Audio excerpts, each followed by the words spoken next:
Selamat pagi semuanya, sehat-sehat? Ya kita bersyukur ya hari ini kita kembali ada di dalam persekutuan doa pagi. Saudara kita akan mengingatkan firman Tuhan, mari kita datang pada Tuhan, kita bersatu dalam doa. Kita berdoa. Tuhan, ketika perjalanan hidup ini yang kami lalui harus berjalan tidak sesuai dengan kehendak Tuhan, pelita yang menyala itulah yang menuntun jalan hidup kami. Yang kami tetap boleh setia dan taat pada Tuhan. Di tengah-tengah peristiwa hidup apapun yang Tuhan izinkan hadir dalam kehidupan kami. Bukan hanya kami Tuhan, tapi juga mungkin umat Tuhan yang lain. Dan sesama manusia yang juga kehidupan mereka hidup dalam kegelisahan dan ketakutan akan masa depan. Oleh karena itu ya Tuhan, biarlah Engkau berkata-kata lewat firman Tuhan, meneguhkan kami, memampukan kami melihat bahwa sesungguhnya Tuhan punya rancangan yang begitu indah, melampaui segala logika dan kemampuan kami untuk memahami setiap peristiwa hidup yang kami hadapi. Karena itu ya Tuhan, biarlah Roh Kudus Tuhan menolong kami, supaya setiap apapun yang kami baca dan kami renungkan, memberkati hidup kami. Dalam nama Tuhan Yesus Kristus kami berdoa. Amin. Saudara, mari kita membuka kitab Ayub. Ayub pasalnya yang ke-38.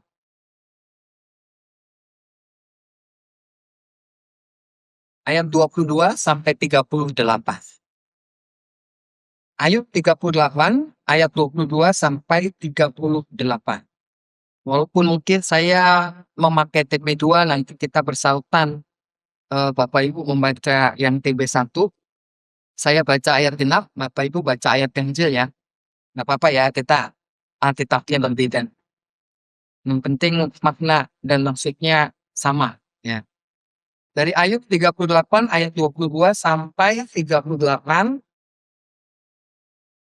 beginilah firman Tuhan. Apakah engkau telah masuk sampai ke bendaharaan salju atau melihat perbendaharaan hujan es?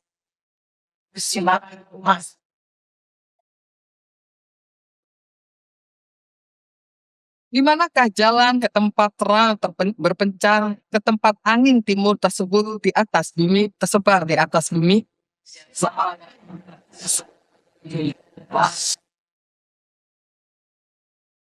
Untuk memberi hujan ke atas tanah di mana tak ada orang, ke atas padang tandus di mana tak ada manusia.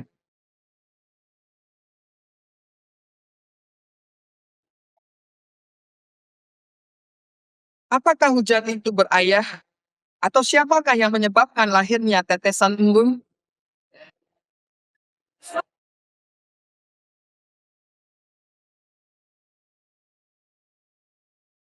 Air membeku seperti batu dan permukaan samudera dalam mengeras.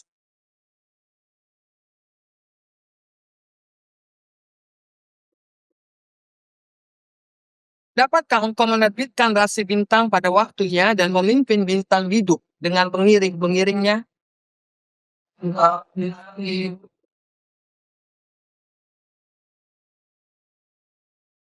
Dapatkah engkau menaikkan suaramu sampai ke awan-awan sehingga banjir meliputi engkau?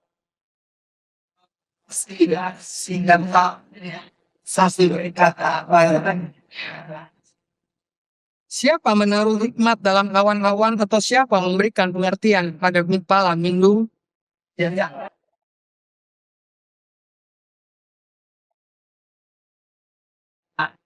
Ketika debu membeku menjadi logam tuangan dan gumpalan tanah berlekatan. Saudara, sampai demikian pembacaan kita, tentu yang berbahagia adalah kita yang mendengarkan firman Tuhan serta memeliharanya. Hari ini tema persekutuan doa kita adalah belajar berdiam di hadapan Tuhan. Ini menarik ya, karena orang diam itu biasanya gimana? Kurang diperhatikan gitu kan, disepelekan barangkali daripada orang yang senang aktif bicara dan lain sebagainya. Tapi hari ini nih Bapak Ibu, justru kita melihat belajar berdiam di dalam Tuhan. Kalau berdoa banyak diamnya atau banyak ngomongnya? Ya benar. biasanya seneng, banyak hal udah punya daftar, doa-doa yang kayaknya kalau nggak disebutin Tuhan nggak dengar gitu ya. Tapi hari ini kita mau belajar berdiam di hadapan Tuhan. Kenapa sih saya mengatakan ini di awal? Karena memang saudara kita hidup di tengah-tengah dunia yang bergerak sangat cepat. Segala-gala dihitung dari gercep gitu ya. Gercep patung itu seakan-akan menjadi bagian yang semua orang harus mengarah ke sana. Makanya tidak heran kalau misalnya di tengah-tengah kehidupan ini orang selalu ingin apa? Selain gerak cepat ingin apa? Biasanya pengen cepat dapat apa? Jawaban, ya kan? Pengen misalnya cepat bertindak. Wah ini kok lama amat sih? Udah dikasih tahu tapi nggak maju-maju terus begitu ya? Atau mungkin juga orang mengatakan kenapa sih masalahnya berkutat di situ aja? Kok nggak cepat-cepat diselesaikan? Nah, saudara, tentu hidup ini, saudara, kalau kita perhatikan, kalau kita semakin semakin melihat hikmat Tuhan, tidak semua apa yang diajarkan Tuhan itu harus cepat. Kadang-kadang malah kita menjadi orang yang terus menunggu dan bertanya ketika kita diizinkan Tuhan ada dalam masalah. Biasanya akan timbul pertanyaan, Tuhan, kenapa sih ini nggak ada selesai-selesainya? Kenapa semua ini harus terjadi? Kenapa hidup terasa tidak adil, tapi kok kayaknya Tuhan diam saja? Nah, setelah di tengah-tengah situasi seperti itu, kita juga melihat bagaimana dalam refleksi iman kita ya, perjalanan dengan iman kita, tuh Tuhan nggak pernah kasih jawabannya. Ya, kayaknya kita cuma dituntun terus, walaupun kita nggak tahu apa yang terjadi. Kalau kita melihat pembacaan kita hari ini, saudara, apa yang saudara dan saya alami, itu ternyata juga terjadi dalam diri sosok Ayub, ya. Dan yang menariknya, dalam pembacaan kita, apa sih yang direfleksikan seorang Ayub ketika dia ada dalam masalah? Ternyata masalah begitu banyak, persoalan begitu berat, tapi Tuhan menyelesaikannya dengan jawaban bicara soal alam semesta. Kayak nggak nyambung ya. Maksudnya pergumulan berat, persoalannya banyak, tapi jawabannya malah tentang alam semesta. Ini nyambungnya dari mana kan gitu ya. Tapi mari kita memahami kehidupan ini bukan hanya dari sudut pandang kita, tapi dari sudut pandang Allah. Apa sih yang mau Allah katakan kepada seorang Ayub di tengah-tengah persoalan hidupnya? Sebenarnya kita bisa melihat ini dalam 3 hal, Bapak Ibu, dalam pembacaan tadi ya, dari Ayub 38 ayat 22 sampai 38, itu ada 3 hal yang bisa diangkat. Apa itu? Pertama, bahwa Tuhan mengetahui hal-hal tersembunyi. Jadi memang menarik ya, dalam hubungan kita dengan Tuhan, Tuhan mau ada yang sifatnya misteri, ada yang tersembunyi. Kalau kita mah sebaliknya ya, pengen segala sesuatunya serba tahu, ya. Makanya Adam dan Hawa itu kan terjatuh juga memakan buah pengetahuan, pengen tahu cepat gitu ya. Tapi justru Allah bicaranya berbeda. Allah memberikan sebuah misteri yang tersembunyi. Makanya di dalam ayat 38 ayat 22 sampai 24 itu dikatakan, apakah engkau telah masuk sampai ke perbendaharaan salju? Ini sesuatu yang kok ada ya perbendaharaan salju, apa salju ada bendaharanya, ada ketuanya gitu ya. Tentu bukan maksud ke sana ya. Ini kan mau bicara soal begitu banyaknya salju begitu ya. Apakah kita sanggup menghitungnya gitu. Jadi secara memang di sini kita melihat Tuhan bicara tentang alam semesta. Tuhan bicara tentang salju, Tuhan bicara tentang hujan es, tentang terang, tentang arah angin. Apa sih yang Tuhan maksudkan dengan hal semua itu? Sebenarnya Tuhan mau mengatakan dengan bahasa yang sederhana begini. Ayo, sebenarnya ada banyak hal di dunia ini yang bahkan engkau sendiri akan terus dituntun. Engkau akan ada dalam posisi yang tidak tahu begitu ya, tapi engkau akan dituntun ke sana. Penjelasan ini tentu mudah ya. Kalau kita melihatnya misalnya contohnya gini. Saudara-saudara, di zaman internet sekarang ini kan, apalagi kita kalau ada ingin tahu kita larinya kemana? Google. Oh ya, sekarang ada ChatGPT gitu ya. Nah, apakah baik Mbah Google itu ataupun juga ChatGPT itu bisa menjawab semua hal? Enggak. Mungkin hal-hal tertentu betul, ya. Kita yang bukan dokter kadang-kadang cari obat sendiri lewat googling atau ChatGPT gitu kan. Ya obatnya apa nih kira-kira gitu kan. Atau hal-hal apalah pengetahuan yang kita ingin tanyakan gitu ya. Tapi kan nggak semua terjawab juga. Seperti apa misalnya? Seperti ada hal-hal yang tersembunyi di mana kita bertanya gitu ya, kok saya ada dalam pergumulan seperti ini? Ya. Bagaimana sih masa depan saya? Apakah Google bisa menjawab? ChatGPT bisa menjawab? Terus ketika kita punya relasi yang kurang baik, misalnya dengan suami, istri, pasangan, dengan anak, persoalannya begitu rumit, apakah Google bisa menjawab? ChatGPT bisa menjawab? Nggak bisa, saudara. Memang ada hal-hal kita bisa bertanya, tapi juga ada hal-hal yang kita tidak punya jawaban dengan semuanya itu. Itulah sebabnya kalau kita perhatikan cara Allah bekerja kan sederhananya selalu dikatakan itu seperti seorang anak yang ingin ini atau ingin itu begitu ya. Tapi orang tuanya melarang. Jangan ke sana, jangan ke sini gitu kan. Nah, tapi anak itu bertanya, ya kenapa jangan gitu. Kenapa nggak boleh? Tapi kadang-kadang ya seorang anak nggak mendapatkan jawaban itu. Mungkin bagi anak itu larangan itu menyebalkan gitu ya, kesel banget begitu ya. Tapi bagi Tuhan, sesungguhnya Tuhan sedang menjaga, melindungi anak itu. Nah, hidup itu seperti eh kalau Albert Einstein mengatakan itu begini, semakin manusia menemukan banyak hal katanya, semakin manusia sadar ternyata masih jauh lebih banyak lagi yang belum diketahui. Semakin kita terus menggali ingin tahu, semakin sadar kita bahwa begitu banyak hal di dalam dunia ini kita nggak tahu. Jadi karena itu kalau kita mau mengaplikasikan ini ke dalam diri kita, memang kita harus belajar. Belajar untuk berdiam di hadapan Tuhan. Apa artinya itu?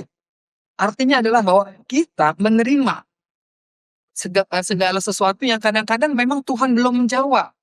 Kita tidak mengetahui semuanya tapi kita belajar untuk tetap percaya walaupun kita tidak tahu apa yang terjadi. Jadi itu yang kita bisa pelajari. Belajar berdiam di dalam Tuhan bukan berarti kita doanya diam silent gitu ya, bukan. Belajar berdiam di dalam Tuhan berarti adalah menerima bahwa kita tidak harus mengetahui semua hal dalam hidup ini, beri ruang misteri bagi Allah dalam hidup ini, tetapi di lain sisi, ya udahlah menjadi orang yang tetap percaya. Ya, seperti kita kan dengan orang tua kita kenapa percaya? Dituntun ke sana, dituntun ke sini, karena kita tahu siapa orang tua kita. Nah, dalam hidup ini juga kita harus menempatkan diri seperti itu. Ya udah, ada hal yang kita tidak pernah tahu. Yang kedua, saudara, apa kita bisa pelajari dari perikop ini? Bahwa Tuhan mengatur dunia dengan pemeliharaannya, dengan caranya, dengan kehendaknya, dengan rancangannya. Itu kita bisa lihat di dalam Ayub 38 ayat 25 sampai 33. Di sini juga kita melihat bahwa Tuhan berbicara tentang hujan, tentang burung tandus, tentang timbun, tentang es, tentang bintang-bintang, tentang hukum langit dan lain sebagainya. Apa sih yang mau dikatakan di sini? Yang mau dikatakan adalah Tuhan sedang menunjukkan bahwa dunia ini tidak berjalan sembarangan.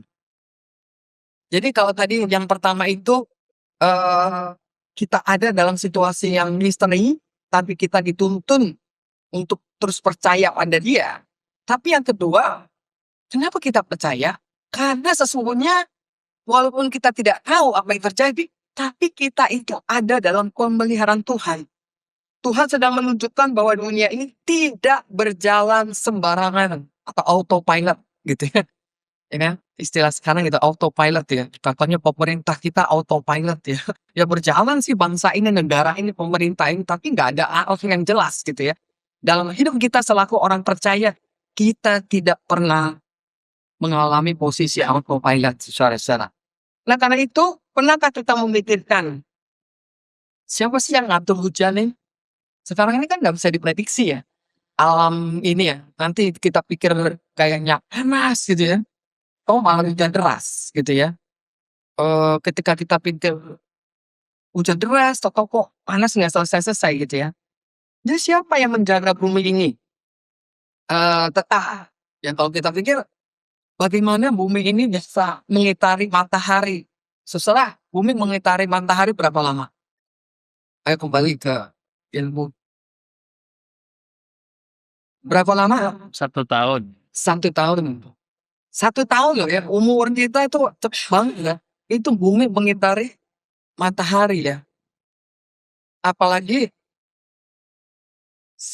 alam semesta ini ya, itu baru matahari satu loh. Planet, apa maksud planet yang ada di ini ya, alam semesta ini ya.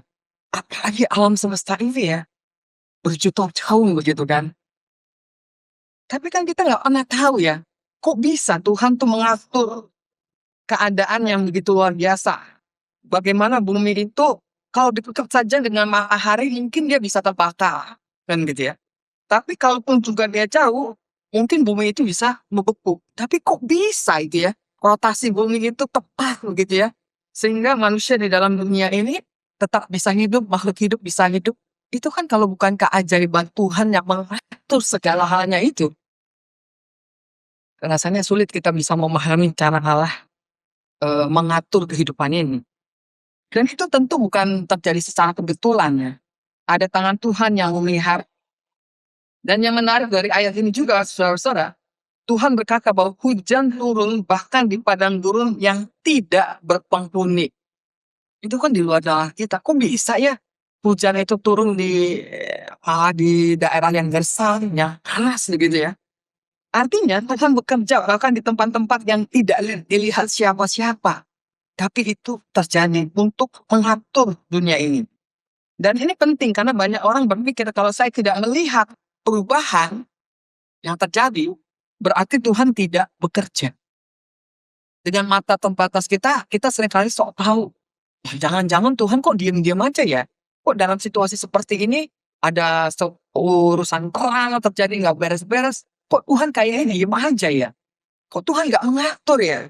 Kok Tuhan nggak bekerja untuk menyelesaikan itu? Kan banyak korban berjatuhan. Banyak korban yang anak-anak, orang tua, dan sebagainya. Seakan-akan kita lebih tahu dari Tuhan sebenarnya. Padahal sesuatu kita juga nggak tahu kan. Jangankan apa yang ada di antariksa ya. Soal benih yang bertumbuh di bawah tanah pun ya kita nggak bisa melihat apa yang terjadi tuh benih itu. Ya. Nah hari ini secara banyak orang hidup dengan rasa mungkin ada yang kehilangan orang yang dikasihinya. Kita juga nggak tahu nih ekonomi bagaimana gitu kok sampai sekarang juga masih krisis. Hubungan juga antar relasi juga seringkali kita melihat yang ini bercerai, yang ini persoalannya nggak berhenti-berhenti, suami istri selalu ada dalam konflik berkepanjangan gitu. Lalu juga kita melihat kok orang yang tadinya sehat-sehat tiba-tiba bisa sakit gitu kan. Masa depan juga menjadi kabur. Kita ingin seseorang memegang setir kehidupan ini. Ya. Tetapi sesungguhnya Ayub 38 mengingatkan bahwa dunia ini tidak sedang berjalan tanpa pengemudi. Mata kita yang terbatas ini, saudara, memang tidak bisa melihat bagaimana Tuhan mengatur dunia ini. Tapi ini yang harus kita ingat. Martin Luther mengatakan bahwa iman adalah percaya pada Tuhan, bahkan ketika kita tidak dapat melihat seluruh jalannya. Jalan Tuhan itu begitu luar biasa. Oleh karena itu, yang kedua, berdiam di hadapan Tuhan berarti percaya bahwa Tuhan tetap bekerja sekalipun hidup belum dapat kita pahami, masuk akal kita. Tapi yang terpenting kita percaya kita ada dalam pengaturan dan pemeliharaan Tuhan. Itu yang kedua. Lalu yang ketiga, apa yang ketiga yang kita pelajari? Bahwa hikmat Tuhan melampaui manusia. Ayat 38 ayat 34 sampai 38 mengatakan, siapakah menaruh hikmat dalam awan? Menarik ya bahasanya Ayub ini ya. Siapakah menaruh hikmat dalam awan? Kalau kita kan bilang menaruh hikmat ya ada di dalam manusia kan gitu ya. Tapi ini dikatakan siapakah menaruh hikmat dalam awan. Artinya kok awan itu yang kayaknya berjalan begitu ya. Seperti ada yang mengatur tapi kita nggak tahu gitu kan. Bagaimana awan itu timbul, bagaimana awan itu tenggelam dan lain sebagainya. Dan saudara, pada bagian ini Tuhan menunjukkan sesuatu yang penting kepada kita. Apa sih itu yang penting dari Tuhan? Yang penting itu bahwa manusia bahkan tidak bisa mengendalikan apapun di dalam dunia ini, seperti awan, hujan, waktu, langit, dan lain sebagainya. Lalu mengapa manusia begitu cepat merasa bisa memahami seluruh pekerjaan Tuhan? Ya, penjelasannya mudah, saudara, karena kita seringkali mengatakan, coba kalau saya jadi Tuhan, kan gitu. Pasti kalau saya bisa melakukan ini, melakukan itu. Padahal, saudara, kenyataannya, jangankan mengatur dunia ini, mengatur waktu sejam yang akan datang aja kita nggak pernah tahu. Mengatur hidup sendiri saja kita udah bingung. Mengatur emosi kita aja kita begitu sulitnya. Mengatur keluarga aja kita sulit. Ya bagaimana kita mau mengatakan bahwa kita bisa tahu segala hal? Nah karena itu secara pelajaran apa sih yang kita bisa tangkap dari ini? Yang ketiga, saudara mau mengatakan begini. Berdiam di hadapan Tuhan, itu berarti hikmat Tuhan itu lebih daripada logika kita. Berdiam di hadapan Tuhan mengajarkan untuk kita merenungkan, merefleksikan kehidupan ini jauh, bukan dari sudut pandang kita yang terbatas, bukan dari sudut pandang kita yang lemah ini ya, tapi belajar untuk melihat kehidupan ini dari sudut pandang Tuhan. Mungkin justru kita akan melihat di sana betapa luar biasanya karya pekerjaan Tuhan yang Tuhan hadirkan di dalam kehidupan kita.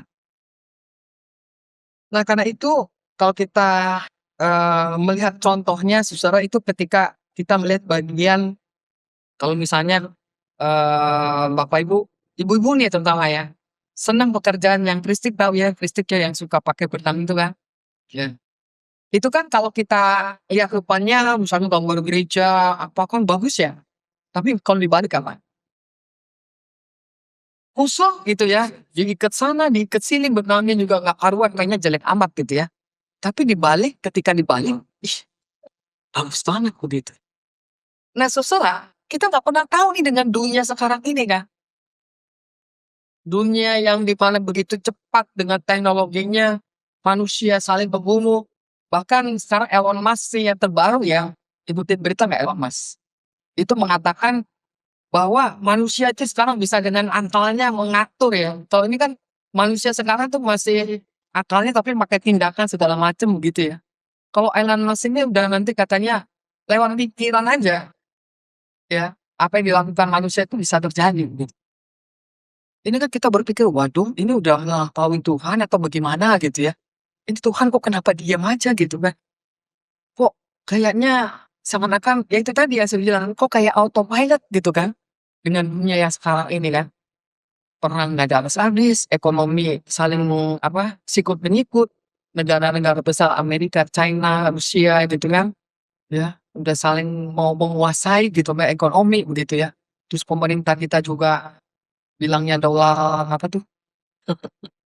Kita bilang ya katanya orang Indonesia nggak perlu ngitung apa-apa dari dolar gitu kan. Rasanya capek sebenarnya sih gitu ya.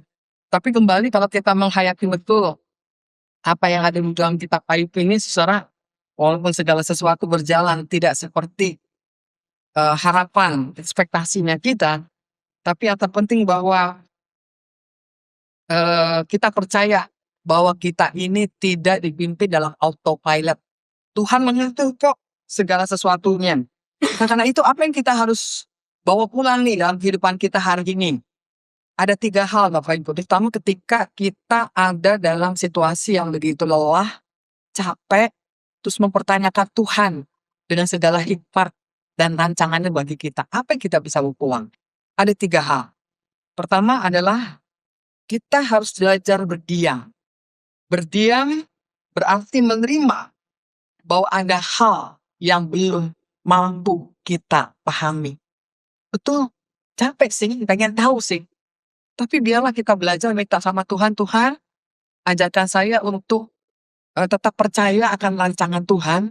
Biarlah saya berdiam dulu, melihat karya Tuhan itu sebenarnya luar biasa di balik apa yang tidak mampu kita pahami.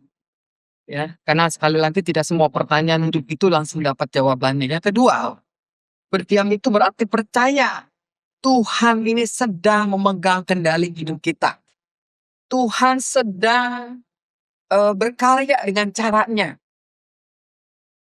Jangan kita mengatakan bahwa kok Tuhan diam aja. Enggak, Tuhan sedang bekerja kok dengan dia berkarya dalam hidup kita. Berarti sikap kita berdiam berarti percaya Tuhan memegang kendali hidup kita. Dan yang ketiga, berdiam berarti mengakui bahwa hikmat Tuhan itu lebih besar dari hikmat manusia. Kadang iman bukan tentang memiliki semua jawaban dalam hidup ini, saudara, tetapi bagaimana kita belajar dan mengatakan dalam iman kita begini kepada Tuhan. Tuhan, saya memang belum mengerti Tuhan. Saya belum memahami Tuhan dengan segala apapun yang terjadi dalam keluarga saya, dan kehidupan anak-anak saya, cucu-cucu saya.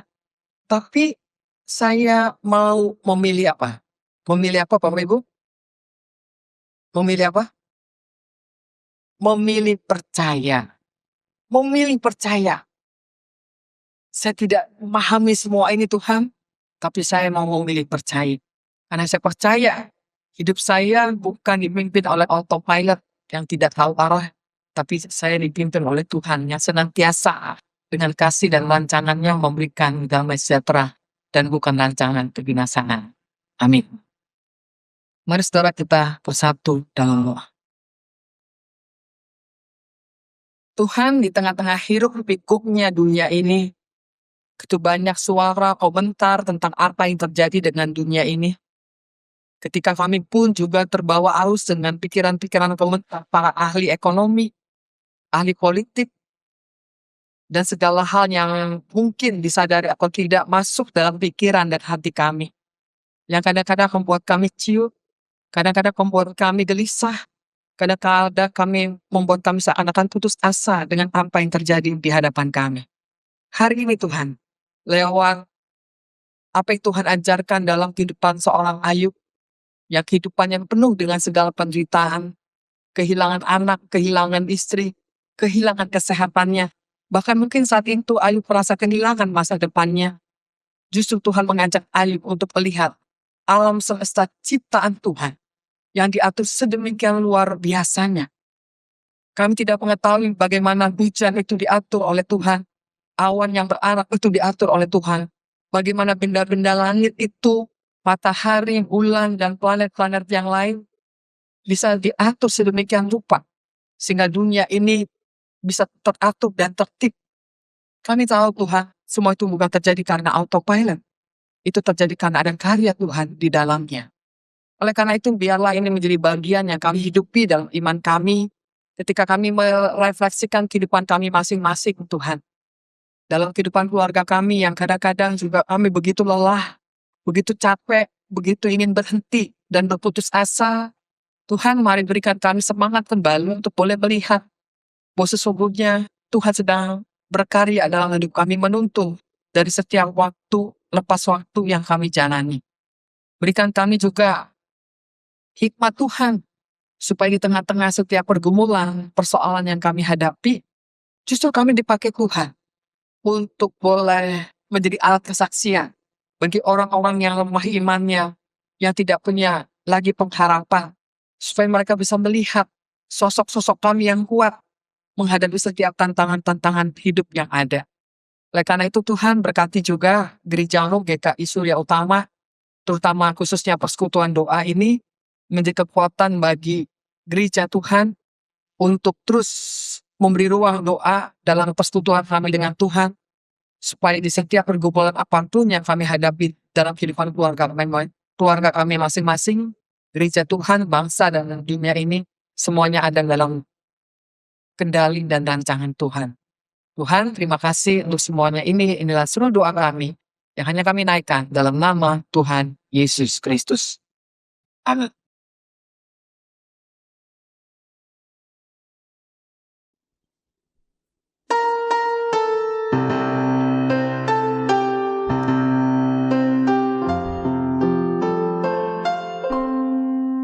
Kasih Tuhan mengiringimu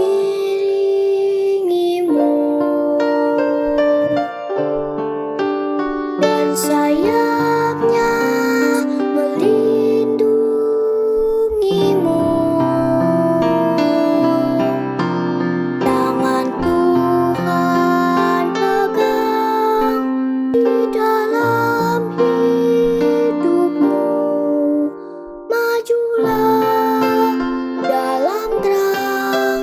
kasihnya